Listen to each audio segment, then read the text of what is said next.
they crushed a group of Russians that outnumbered them 7-1. The paratroopers of the 7th Rapid Response Corps of the Air Assault Forces carried out a unique operation in the Donetsk direction. In 2 weeks of assault, the soldiers liberated Yampil from mercenaries in an uneven fight. The operation halted the enemy's advance around the Sloviansk-Kramatorsk agglomeration. Next, first-hand accounts about the planning of the offensive, the exhausting standoff, and the tricks the Russians tried in vain.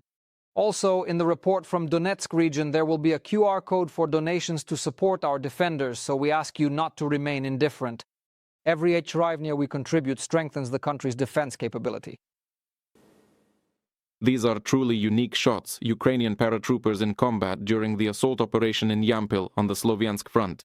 In extremely difficult conditions and an uneven battle, the paratroopers of the 81st Separate Airmobile Brigade of the 7th Rapid Response Corps of the Air Assault Forces defeated a group of occupiers, taking some of them prisoner. Serhiy, with the call sign Bulochka, will remember the successful assault on enemy positions for the rest of his life. This was actually the fighter's first combat mission after military training. We entered the building. Our guys, the highly skilled FPV drone operators, the vampirists, are going to conduct a thorough strategic sweep there now. And then, if they try to break out from their positions, our primary task was to clear them out completely. For this reason, we remain vigilant. The planning of this devastating operation for the enemy was overseen by the commander of the assault company of the 81st Brigade, call sign Lion. He says the forces were not equal. The enemy outnumbered them by 7 to 8 times in personnel. I went to the battalion commander and we coordinated all our actions step by step. In other words, we had to accomplish a lot of work with a minimal number of people. There was no time to hesitate. Decisions were made quickly. If not for this operation, neighboring units would have found themselves at risk of encirclement.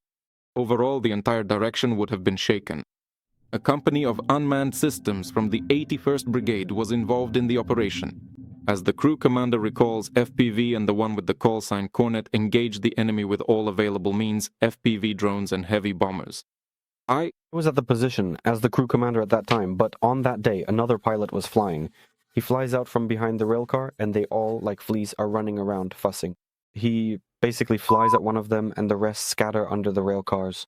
Despite the air cover, the enemy still remained in the buildings waiting for the right moment to strike. The enemy even resorted to tricks, disguising themselves in civilian clothes. This little basement, we pulled 2 of them out from there and we asked them where the leader is. There were 7 people, but when our FPV drones and bigger birds started working, they basically ran away.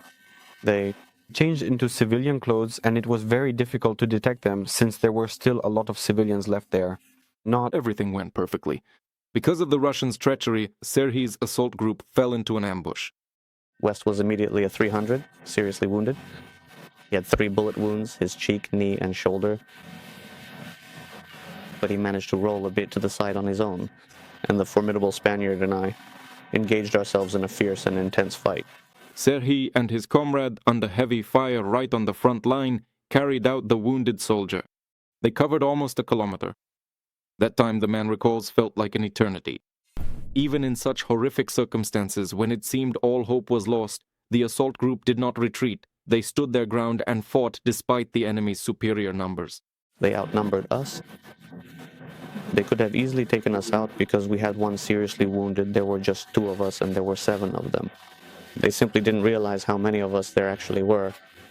They started to pull back and our guys took them out with FPV drones. House by house, the assault troops of the 81st Brigade drove the occupiers out of Yampil. Even the enemy themselves were shocked by this operation, recalls Lion, the commander of the assault company. You imagine that you are currently living in a large settlement where there are a lot of your own people, and you significantly outnumber the enemy forces. And then, quite suddenly, the enemy breaks into your private cellar and says, either you must die right here, or you come out now. And they kept coming out. The enemy is pressing and trying to infiltrate in small groups, the soldiers say. But the task of the paratroopers remains unchanged, to slow down and exhaust the enemy as much as possible while preserving their own personnel as much as possible.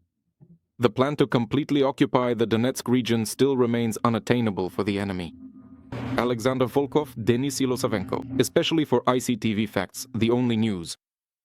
The Ukrainian drone Vampire, also known as Baba Yaga, became the most effective unmanned aerial vehicle on the front in 2025. This was reported by the Ministry of Defense. The list of the most effective also includes the FPV drone Shrike, Bespilotnik, General Chereshnya, and Kolibri. Baba Yaga is a heavy strike drone called Vampire, which operates mainly at night, drops munitions, and supports frontline units. Shrike is a fast FPV drone, a kamikaze designed for precise strikes on enemy equipment and positions. The General Chereshnya is used against armored vehicles, cars, and fortifications, while the Kolibri stands out for its long range and stable connection. The effectiveness of the drones was determined using the Army of Drones bonus system, which awards military points for confirmed hits that can be used to order new Ukrainian-made equipment. A teenager who was preparing to carry out an explosion at a railway station was apprehended by the Security Service of Ukraine in the Khmelnytsky region. Investigators say the minor was recruited by Russian intelligence services. They contacted the 16-year-old boy through a Telegram channel where he was looking for easy money after being expelled from the Lyceum. Following the curator's instructions, the young man first visited local railway stations to record where the busiest traffic was. Later, according to the SBU, he installed a camera near one of them. This was how the occupiers wanted to track the number of trains heading toward the front. There is information that soon after, the teenager bought components for an explosive device. He was supposed to assemble it and plant it near Ukrzaliznytsia facilities for remote detonation. The young man was detained, and now he could spend the rest of his life behind bars. To stop all wars during the Olympics. With this appeal, the United Nations and the organizers of the Olympic Games jointly address the world. They will begin in just a week in Milan and Cortina, Italy. They will run from February 6th to 22nd, and in a month the Paralympic Games will begin. Such peace resolutions at the UN are usually adopted by an overwhelming majority. For example, in 2012, all UN member states voted for the Olympic truce. But in practice, promises of a ceasefire have been violated more than once. The idea of stopping wars during the competitions is not new. Its roots go back to ancient Greece, where the Olympic truce was considered sacred.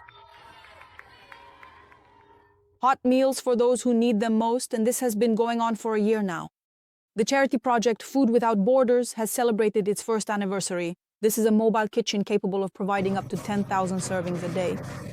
Exactly 1 year ago, this food truck set off from the courtyard of Channel 1+1, heading toward the Kharkiv region. However, as the team was passing by Poltava, the Russians struck a residential building in the city with a missile.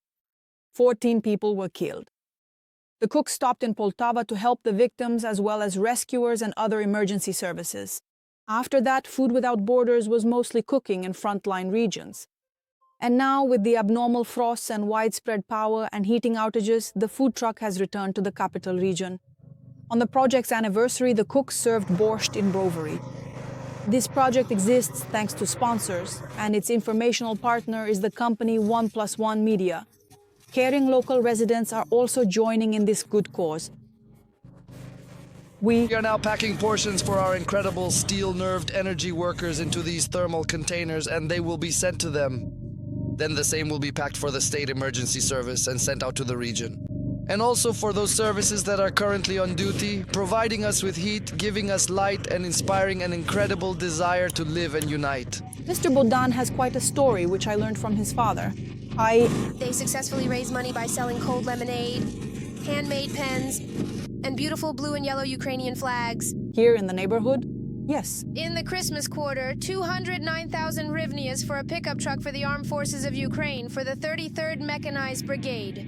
All of Ukraine is applauding you right now, Mr. Bodan. Thank you so much. Romanian emergency workers saved 2 Ukrainians from certain death. The men decided to avoid mobilization by crossing the border through the mountains. But once they were on Romanian territory, they got lost. Realizing they were going to die, they called emergency services. According to Romanian rescuers, it was a race against time.